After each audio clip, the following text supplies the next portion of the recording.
So with every new generation, there have been games that go cross-generation with the consoles that came before it. And there are also games that are built from the ground up to take advantage of the brand new hardware. But with the lead up to this generation, it was a bit different for PlayStation because on multiple occasions, PlayStation boss Jim Ryan confirmed that he had no interest in bringing PlayStation 5 games to the PlayStation 4. I mean, there was even that trailer for Gran Turismo 7 that said on the trailer that this is a PlayStation 5 console exclusive. Jim Ryan was saying things like a lot of these games were only possible on PlayStation 5, and Gran Turismo 7 was just one of them. I mean, Miles Morales was also there as well. We didn't learn about Miles Morales being cross-generation until 2 months before the launch of the PS5? Now, this can all lead into a whole different video talking about Jim Ryan and him lying to the PlayStation fans. But I'm not going to make that video because this isn't a PlayStation channel. But the video I am going to make is I'm going to discuss a little bit about cross-generation and why people are so sketched out, afraid of having these big games be cross-generation, and why they shouldn't be so upset about it to begin with. So that's what I'm going to talk about in this video. So with that being said, let's get started.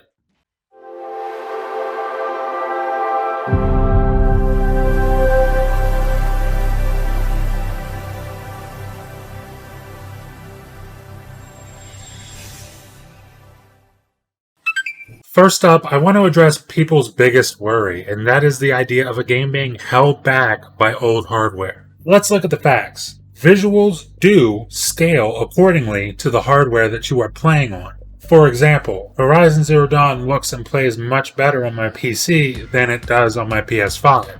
That's just the reality of the situation. So people who are worried about a game not looking the best it can because it's cross-gen, you can go ahead and check that off of your list. The reality is that the only thing that could be affected is the game design itself, and even then it could only be affected if the game wasn't coming to PC. Because right now, PCs are both the lowest and highest common denominator when it comes to hardware. There's a ton of underpowered PCs out there in people's homes right now, and game developers and the publishers are smart. They want to make the most money they can possibly make, and the best way to do that is to create games that people on those PCs can play and experience. And in regards to Sony specifically, let's be honest, we're seeing more and more PlayStation games make their way to PC, and recent reports are that even more games will be headed to PC. So what do I mean when I say game design can be limited by past generation consoles? Well, a good example would be, again, Horizon Zero Dawn. If you remember, shortly after the release of the game back in 2017,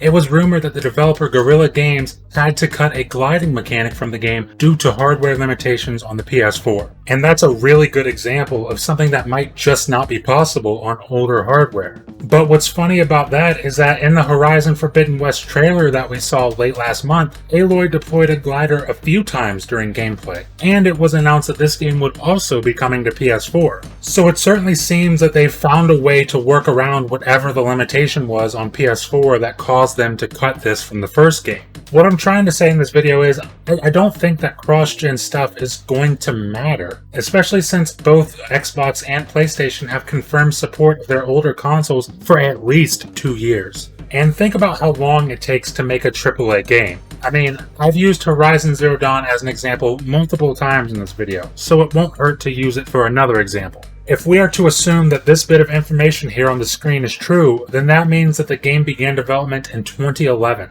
And with a 2017 release date, that's nearly 6 years of dev time to bring to life this expansive new open world IP. The point being that we're not going to see a game fully leverage the capabilities of these new consoles for years, and we're certainly not going to see it in the first 2 years of life for these things. Even a game like the upcoming Ratchet & Clank Rift Apart, which is made specifically for the PS5, it's not squeezing all the juice out of the PS5. It can't be. It's too early in the generation. Insomniac, just like any other developer, will continue to work with this new hardware and develop for this hardware, and games are just going to keep getting better and better throughout the gen, especially after the first 2 to 3 years. But in the meantime, it's not like we aren't getting some absolute visual feasts from games right now. I mean, since PlayStation has been the main theme of this video, let's talk about a game like God of War 2018. I played it at launch and absolutely loved it on my PS4 Pro. But let's be honest about it, it struggled to hold 50 FPS, let alone a full-blown 60 FPS in performance mode. But now on my PS5, that game looks better than it's ever looked, and it does it at a smooth 60 FPS. And it's a game that was made for a base 1.8 teraflops machine, and it looks and plays this good on my PS5. And don't worry, I'm not leaving Xbox out of this either. Look at a game like Gears 5 and its campaign DLC Hivebusters.